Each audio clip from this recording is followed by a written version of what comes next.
आम खबर दें आपको, army chief general Qamar Javed Bajwa से यूनान के सफीर की मुलाकात हुई है। ISPR की जानिब से बताया गया है। आर्मी चीफ का कहना है कि पाकिस्तान खित्ते में अमन के लिए आलमी शराकतदारों के साथ ताउन के लिए पुरआज़म है। तफसीलात जान लेते हैं नुमाइंदा खुसूसी अहमद मंसूर से। अहमद, आगाह कीजिएगा।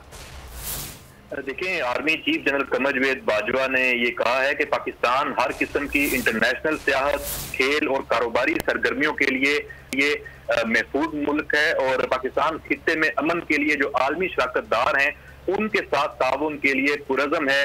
अफगान अवाम के मुस्तहकम और खुशहाल मुस्तकबिल यकीनी बनाने के लिए हम पुरअज़म हैं, ये आर्मी चीफ ने कहा है यूनान के सफीर मिस्टर एंडियस के साथ मुलाकात में, और जिन्होंने GHQ में आर्मी चीफ से मुलाकात की है। और ISPR ने ये बताया है कि इस मुलाकात में इलाकाई सलामती बिलखसूस अफगानिस्तान की मौजूदा सूरत हाल पर बात करी है। यूनान ताल्लुकात के फ़रोग़ से मुतल्लिक़ अमूर पर भी तबादला ख्याल हुआ है। और आर्मी चीफ ने इस मुलाकात में ये कहा है कि पाकिस्तान हर किस्म की सियाहत, खेल और कारोबारी सरगर्मियों के लिए महफूज मुल्क है। आलमी जो सियाहत और खेल हैं खासतौर पर उसकी बात की है आर्मी चीफ ने, और ये भी कहा है कि हम मुश्तरका मफादात के तमाम अमूर में सेहतमंदाना बाहमी राब्तों की हौसला अफजाई करते हैं। जो यूनान के सफीर हैं उन्होंने कोरोना वबा से निपटने के लिए पाकिस्तान की कोशिशों को सराहा है, और जो अफगान सूरत हाल है उसमें पाकिस्तान का जो किरदार है बशमूल कामयाब इनखला ऑपरेशन और खित्ते के इस्तेहकाम की कोशिशें हैं उनकी तारीफ की है। जी, आर्मी चीफ की यूनान के सफीर से मुलाकात हुई है। बहुत शुक्रिया अहमद, आपने आगाह किया।